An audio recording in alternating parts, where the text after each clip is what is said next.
السلام عليكم ورحمة الله. بغيت نشارك معكم واحد الطريقة فعالة ومضمونة بالمئة. هاد الطريقة كنستعملوها من أجل الإكثار من شجر التين أو شجر الكرموس أو الكرم، على حسب كل منطقة كيفاش كيسميو هاد الشجر. يعني هانتوما كما كتشوفوا هاد الغصن هذا خارج من الأصل ديال الشجرة الأم، هذا هو اللي غادي نقومو بالزراعة ديالو. لكن أنا الآن ما كنتش مستعد، يعني غادي نكتفي غير بهذا المقص. كدير واحد الحفرة بحال هكا، ميكونش عميق بزاف، غير هاد القيس هذا راه كافي. كتجيب هاد الغصن وكتنزلو هنا وكتقوم بالتمر ديال هاد الغصن هذا.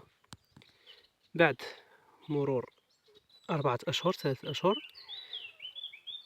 هاد الغصن هذا كيطلق الجذور ديالو، وبالتالي كيكون صالح النقل ديالو لمكان آخر. كتقوم بالقلع ديالو، كتجي كتقطع في هاد المكان هذا، وهذا المكان هذا كيكون داير الجذور، وبالتالي كيكون عندك الحق انك تنقله لمكان اخر، والطريقه كتكون ناجحه 100%. نشوفوا النتيجه النهائيه، يعني بعد التمر ديالو كيفاش غادي يكون. اذا هذه هي النتيجه النهائيه بعد ما قمت بالتمر ديال هذا الغصن هذا. كما كتشوفوا هذا هو الفرع الاصلي كيبان معكم هنا، يعني في الوقت المناسب من بعد 4 أشهر، ولكن من الأحسن يكون في فصل الشتاء. يعني دابا حنا في شهر 4 تقريبا، اليوم 29 شهر 3.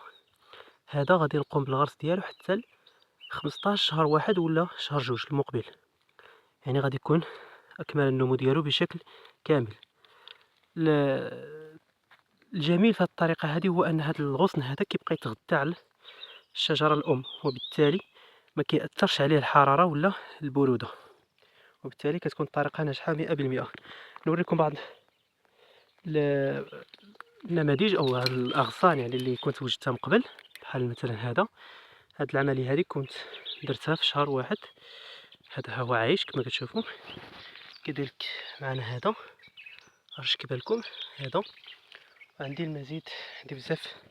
هاد الشجره هذه كانت بقات حاضره جات للارض، وبالتالي كانت كتسهل عليا العمليه انني نقوم بهذه العمليه هذه. كذلك كاين هذا كاين هذا. اذا هذا هو كل ما في الامر، والسلام عليكم.